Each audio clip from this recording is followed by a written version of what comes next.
నమస్కారం. బీఆర్కే భక్తి ఛానల్కి స్వాగతం. నేను మీ కీర్తి.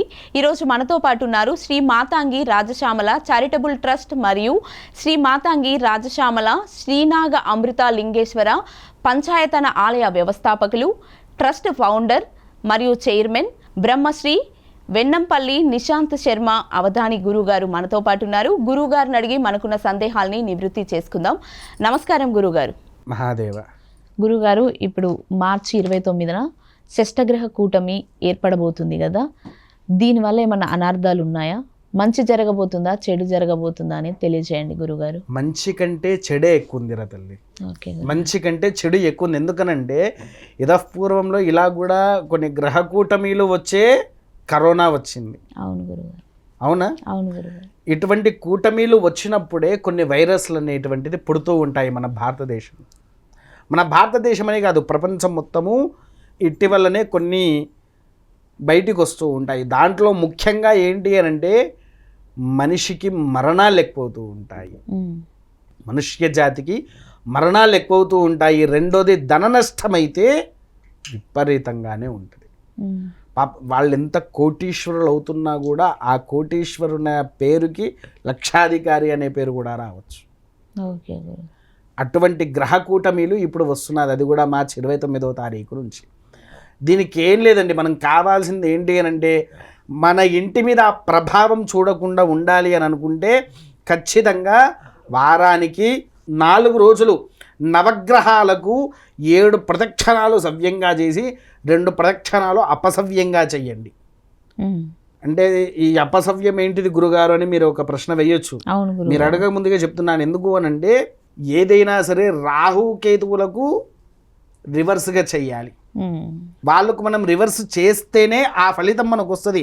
చాలామంది దేవాలయానికి వెళ్ళి నవగ్రహాలకు ప్రదక్షిణ చేస్తూ ఉంటారు. 9 చుట్లు తిరిగేసి దండం పెట్టుకొని వస్తారు. కానీ ఎప్పుడు వెళ్ళినా 7 ప్రదక్షిణాలు సవ్యంగా చేసి 2 ప్రదక్షిణాలు అపసవ్యంగా చేస్తేనే నవగ్రహాలకు మనం చేసినటువంటి ప్రదక్షిణ వాళ్ళు స్వీకరిస్తారు. అలా ప్రదక్షిణాలు అయిపోయిన తర్వాత ఈ ఉగాది తర్వాత మీ దగ్గర ఉండేటువంటి శివాలయాలలో ఘట్టాభిషేకము అని అంటదంటే కుండలతో శివుడికి ఆలయంలోనే నీళ్లు మొత్తం పోసి ఆ నీళ్ళల్లో ముంచేటట్టుగా ఒకరోజు పూర్తిగా ఘట్టాభిషేకం. దీన్ని ఏంటంటే శాస్త్రంగా వర్షాలు బాగా పడడానికి కోసము చేస్తారు. ఆ వర్షాల వల్ల ఏమవుతుంది, స్వచ్ఛత పెరుగుతుంది. అవునా? ఇప్పుడు జరిగేటువంటి ఘట్టాభిషేకం ఏదైతే ఉంటుందో ఆ ఘట్టాభిషేకం వలన మనకు వచ్చేటువంటి వైరస్లు కానివ్వండి, ఇంకేదైనా దోషాలు ఉంటే తుడిచి కొట్టుకపోవడానికి కోసం చేయాల్సినటువంటి ఘట్టాభిషేకం ఇది. ఈ ఘట్టాభిషేకం ఆచరిస్తే మీకు సకల యోగ్యత కూడా లభిస్తుంది. ఇప్పుడు ఏంటంటే చాలామంది ఘట్టాభిషేకాన్ని మరుగున పడేశారమ్మా. మీకు తెలుసా ఘట్టాభిషేకం చేయంగా చూసారా మీరు?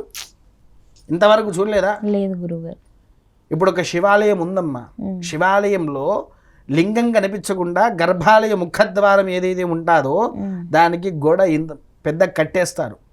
కట్టేసి బిందెల్లో నీళ్లు నింపుకపోయి తీసుకొని పోస్తూ ఉంటారు ఆలయంలో. మనం అట్లా పోసేసి ఒక రోజు మొత్తంలో ఆ శివలింగం మునిగిపోయేంత వరకు నీళ్లు రావాలి. అలా నీళ్లతో స్వామివారు మునిగిపోయినప్పుడే ఆ నీళ్ళలో స్వామివారు ఒక రోజు పూర్తిగా ఉన్నాక ఆ నీళ్లను మనం మనిషికి ఒక చెంబు ఇంటికి తీసుకుపోయి ఇల్లంతా ప్రోక్షణ చేసుకోవాలి. మనం హోమం ఎందుకు చేస్తాము? ఆ పొగ వల్ల మన దోషము ఏదైనా సంరక్షించడానికి కోసము. కరోనా పీరియడ్లో కూడా హోమం చేసిన వారికి చూడండి ఎక్కువ కరోనా రాలేదు. అవునా కాదు? ఆ హోమాన్ని ఇప్పుడు కూడా వచ్చేటువంటి ఈ షష్ఠగ్రహ కూటమిలో మనకు ఎటువంటి సమస్యలను కూడా నివారణ చేయాలన్నా కేవలం ఈశ్వరుడి వల్లనే. ఆ ఈశ్వరుడి ఆరాధన చేసుకున్న, ఆ నవగ్రహ ఆరాధన చేసిన మనకు తాకేటువంటి షష్ఠగ్రహ దోషాలు అనేటువంటిది రాకుండా తొలగిపోయి సకల సౌఖ్యాలతో విరధిల్లుతూ ఉంటారు. ఓకే. ఈ షష్టగ్రహ కూటమి ఏర్పడిన తర్వాత లేదా ఏర్పడిన ఈ తరుణంలో ఏ రాశి వాళ్ళకి ఎఫెక్ట్ పడబోతుంది అంటారు గురుగారు? ఎవరికి మంచి జరగబోతుంది? వృషభ రాశి, కర్కాటక రాశి, కుంభరాశి, తులారాశి, మీనరాశి వారికి చాలా ఎఫెక్ట్ అయితే ఉందమ్మా.